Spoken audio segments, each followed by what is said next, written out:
예, 그렇게 어려운 질문을 해주시는데, 그 과상화폐 중에서도 최근에 이제 우리나라 비상계엄 관련해서 비트코인 가격이 한번 급락을 했지 않습니까? 했다가 다시 이제 또 급반등을 했는데, 이걸 보고 좀 재밌었어요. 사실은, 이게 가끔씩 위험한 쇼크가 왔을 때 민낯을 드러낼 때가 있습니다. 그게 뭐냐면, 이렇게 갑자기 쇼크가 오고 하면 가장 안전한 자산이라고 생각된 것들의 가격이 더 올라야 되는데, 왜 가격이 떨어졌을까? 급락을 했을까? 그 부분에 대한 것은 아직도 해석은 저는 잘은 모르겠지만은, 뭔가 사람들은 그래도 본질적으로 중요한 것은 현금이라는 생각을 하는 것 같습니다. 아니면 금이라든지 뭐 이런 것들이고요.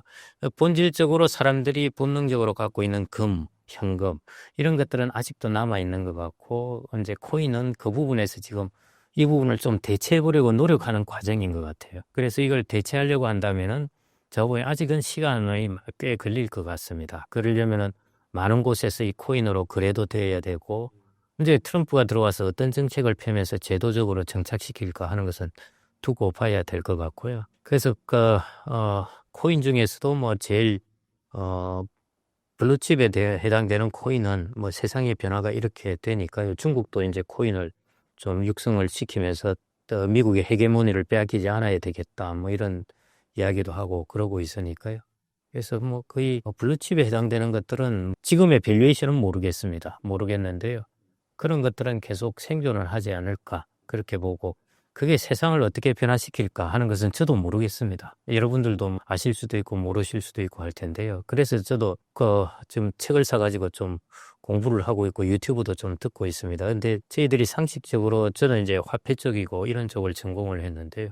화폐를 전공했음에도 불구하고 화폐를 전공한 사람일수록 코인에 대한 반발이 심해요. 이게 왜 화폐가 아닌 것이죠. 사실은 그래서 가상자산 내지는 암호자산 뭐 이런 식으로 이제 표현을 하는데요.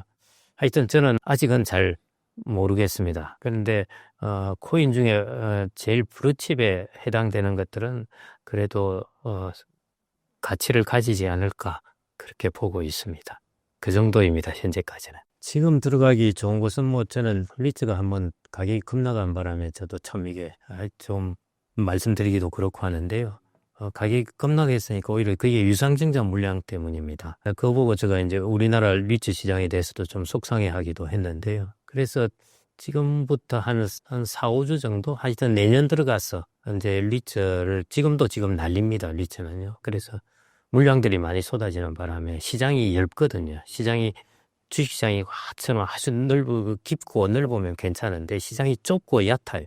그래서 조금만 물량이 너무 막 흔들려버리고 이게 리츠 시장입니다. 배당 받는 거는 문제 없어도 시장의 가격은 막 떨어지고 하니까 불안한 거예요. 그래서 그런 면에서는 오히려 지금 가격이 이렇게 떨어진 상황을 보면은 배당 수익이 꽤 괜찮습니다. 그래서 내년 1월에 들어가셔가지고 이제 새로운 마음으로 조금 리츠나 채권이나 이런 것들이 현재는 좀 괜찮아 보이고요. 리츠 같은 경우에도 리츠를 모아둔 ETF가 있습니다. 그런 ETF와 월 배당도 되고 하니까요. 그 다음에 또 미국의 MSCI에 들어가 있는 또 리츠 지수도 있습니다. 그래서 여러분들이 미국의 부동산 종합지수에 투자할 수도 있고 우리나라 리츠의 종합지수에 투자할 수도 있고 하는 방법 ETF를 통해서요. 그런 방법이 있으니까 그걸 하시는 것도 괜찮을 것 같고 채권은 그냥 국내 채권 펀드 사시면 될 것 같고 그 다음에 이제 조금 장기적으로 보신다면은 제가 아까 말씀드린 이제 인컴에 해당되는 것이 리츠 그 다음에 채권 그 다음에 예금 있는데요. 채권이나 예금은 워낙 잘 아실 테니까 뭐 설명하실 필요가 없고 그래서 리츠는 뭐 타이밍은 괜찮은 것 같고 가격이 꽤 떨어졌어요. 가격이 거의 16, 7%가 떨어져 버렸으니까요. 리츠 가격은 꽤 떨어진 편입니다. 물량만으로 거의 떨어져 버렸는데요. 내년 초 정도는 괜찮을 것 같고 내년 정도에서 이제 미국의 고배당주 같은 게 있습니다. 예를 들어 미국의 배당 다우존스라든지 이런 것들 보면은 이제 배당 수익률이 높고 재무구조가 탄탄한 기업들 이런 기업들 한 100개 정도 모아둔 것입니다. 그런 것 같은 경우는 꽤 이제 우량하다고 볼 수 있거든요. 그런 것들 배당 넣으면 또 투자하고 그럴 수 있고요.